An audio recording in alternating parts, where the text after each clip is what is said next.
میں پاگل ہوں ایسا مجھے تو نہیں لگتا.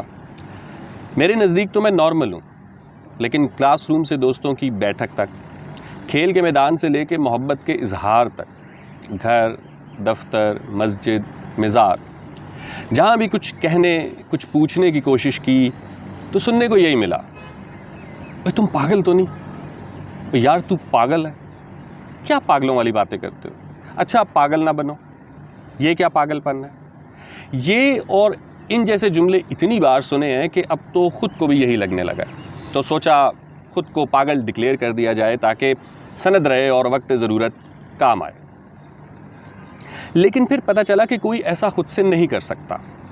ہماری دنیا میں پاگل وہی کہلاتا ہے جسے نارمل لوگ پاگل قرار دے دیں. آج تک کبھی کسی نے اپنے آپ کو پاگل تسلیم نہیں کیا.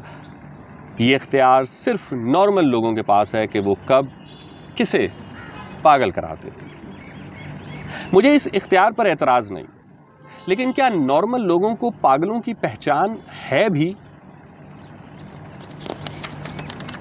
میرے مطالعے اور تجربے کے مطابق پاگل دنیا کے ہر علاقے، قوم اور مذہب میں موجود ہیں، لیکن پھر بھی پاگلوں کی کوئی ذات نہیں ہوتی.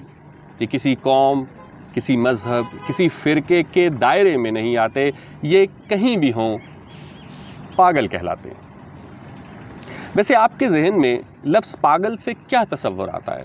ایک میلا کچیلا انسان، اور وہ بھی موسٹلی مرد، جس کی تھوکیں بہہ رہی ہوں گی، کپڑے پھٹے ہوں گے، سڑکوں پر اپنے ہی خیال میں مگن دوڑ رہے ہوں گے، بنا سوچے کسی کا بھی سر پھاڑ دیں گے، زنجیروں میں جکڑے، ہسپتالوں میں قید، اینکشس اور وائلنٹ. پاگلوں کو ہم نے آج تک ایسے ہی دیکھا ہے، اور اکثر نے تو دیکھا بھی صرف فلموں میں ہے، اور ہمیں لگتا ہے کہ پاگلوں کی یہی ایک پہچان ہے. سو یہ نقشہ جو میں نے کھینچا تھا، پھٹے کپڑے، بہتے زخم، اپنی دھن میں سڑکوں پہ دوڑتے، بنا سوچے کسی کا بھی سر پھاڑتے، یہ سب تو عدالتوں، پٹوار خانوں، فٹ پاتھوں، جلسوں، چوراہوں، کارخانوں میں بھی دیکھے جا سکتے ہیں.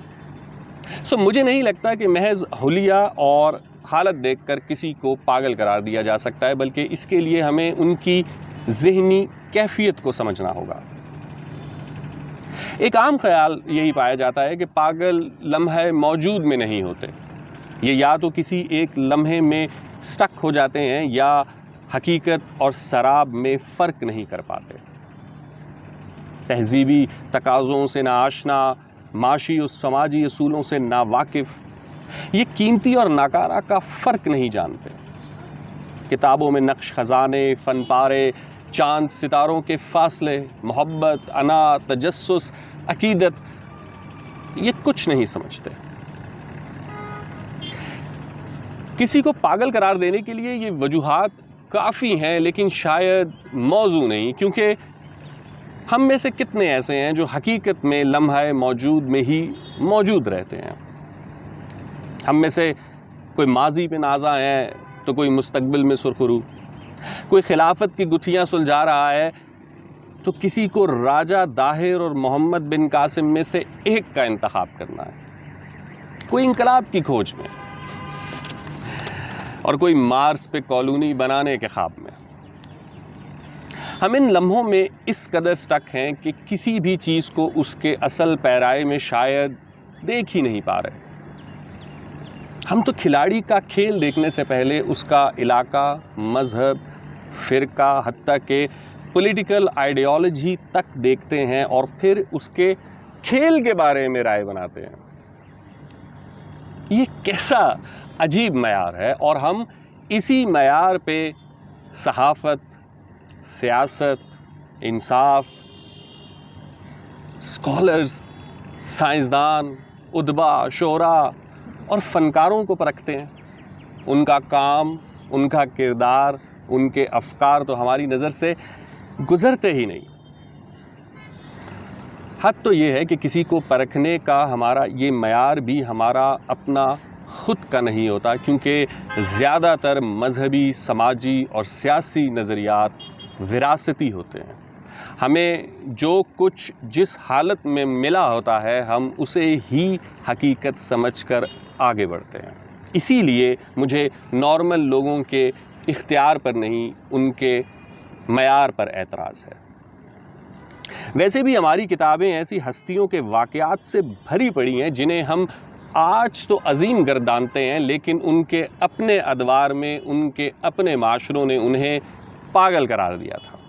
سقراط، گلیلیو، ابن الہیثم اور بلے شاہ جیسے لوگوں کی ایک لمبی فہرست ہے جو آج تو معتبر ٹھہرتے ہیں، پر کبھی ان کا تمسخر اڑایا گیا تھا، ان کی توہین کی گئی تھی، ظلم ڈھائے گئے تھے، قتل کیا گیا تھا۔